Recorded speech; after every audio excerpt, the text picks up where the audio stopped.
Hi, my name is Sam Jones. Welcome to my YouTube channel, and this is my story. And I know better than that. Come on, y'all.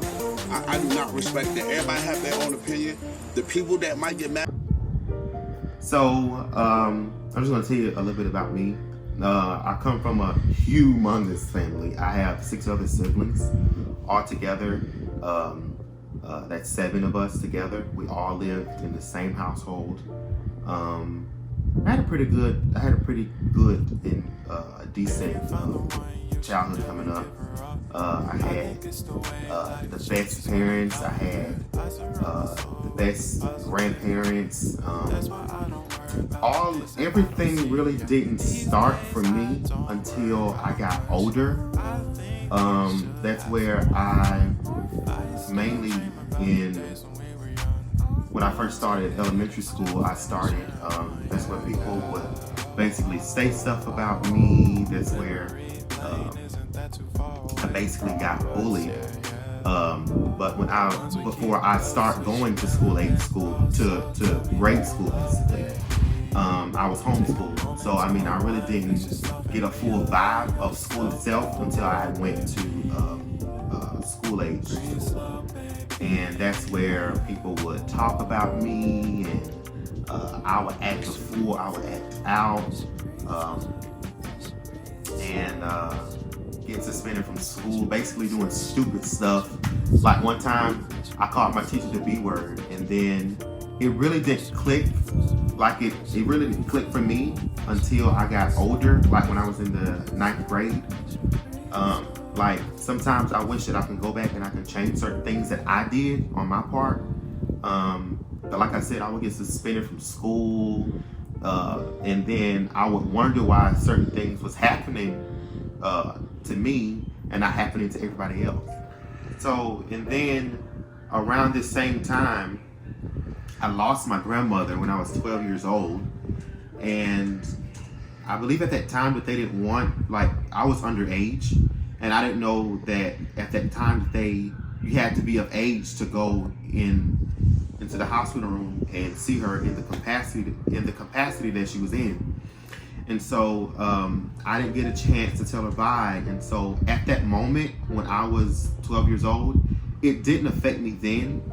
But as I got older and older and older and older, probably when I was like in the 12th grade, that's where it started affecting me. Like in the 12th grade, I had an emotional breakdown in the bathroom, and because some things was happening then. It affected me really, really, really bad. Like when I was in the 9th grade, I began to act out. The same thing that I was doing when I was in elementary school was the same thing that I was doing when I was in high school. I slacked off on my schoolwork, had bad grades in the 9th grade, and a part of me just wished that I could go back and redo part of my high school career all over again. Like I would do it. I would really, really do it. And it's like, there's nothing that I can do, except but move forward. Even though I have people around me that support me, my mom, my dad, my sisters, my brother, all of my friends. And then at this same time, the relationship between me and my dad, it was starting to get rocky. Like relationships between him and my sisters, those was really rocky. He was having heart attacks and being in and out of the hospital, and then being like 17, 18, how do you deal with this stuff, How do you see your dad in MICU with basically sleeping and you don't know if he's going to wake up? Or how do you see your dad in the hospital in the middle of having a heart attack? It's at that time, it was very emotional for me, and I don't really show my emotions well.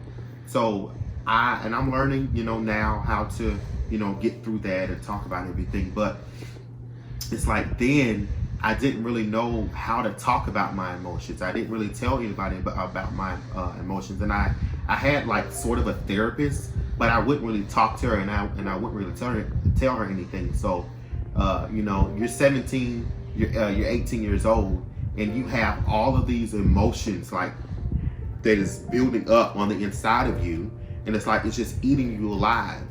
And my anger was bad. I would blow up at my dad for no reason. It's like all of these things that I had to go through and I had to deal with. I had to witness my mom and my dad fighting when I was 6 years old, and then they got a divorce. And it's like, again, I asked you the same question. How do you deal with this year? Has been a good year for me. Like, I've never experienced like this year in my life before. So, of course, all of this stuff has been happening for me because I decided that I need to make a change. And so that is what Benji Church has been for me. I have a lot of friends there. There's a lot of great and good people there. You know, it's I don't know what else to say about it. It's just, it's amazing. I'm in a loss for words. So now my YouTube channel will basically be about, I want to bring, you know, comedy to things. I want to lighten things up. You know, I just don't want to be talking about something spiritual, you know, and it's dry and it's dead. I don't want to do that. I want to bring light to things. I want to shed light to things, you know. Like, for instance, this coronavirus. I want to bring light to it to show you, you know, that in the midst of a storm, you know, you can bring light to certain situations. And so that's something that I want to do. That's something that I've always wanted to do, is to basically make people laugh and brighten up people's day. I feel like that's my spiritual gift. That's what God put on the inside of me. And so, yeah, so get ready to laugh your butt off. Get ready to laugh. Hey. So, I would say December 25th, Christmas Eve of 2018 was the best night of my entire life. My cousin Gerald invited me to go to Venue Church that night with him and his girlfriend, and I went, and I heard Pastor talking. I think he was talking about emotions, or you know, certain things you have to just let go. And I felt like as if he was talking directly to me, and then God was just like, if you want me to do something different in your life, then you have to let all of these emotions go. You have to let all of this anger go. And so that night changed my life. I rededicated my life to the Lord. And probably about 2019, I started going to Venue Church, and I started hearing everything the pastor was talking about, and I was like, wow. And then I started doing a self-examination on myself and really seeing like some things that I need to really let go. And then I did that, and it's like Venue Church, like, it was a sign from God, because at first I was like, I need something. I wasn't saying it with my mouth, but my spirit, I was saying something like, I need help. I need a change in direction. And so that night, December 24th, was the best night of my entire life. I absolutely love that night. Don't forget to like, comment, share, and subscribe to my YouTube channel. My name is Sam Jones, and this is my story.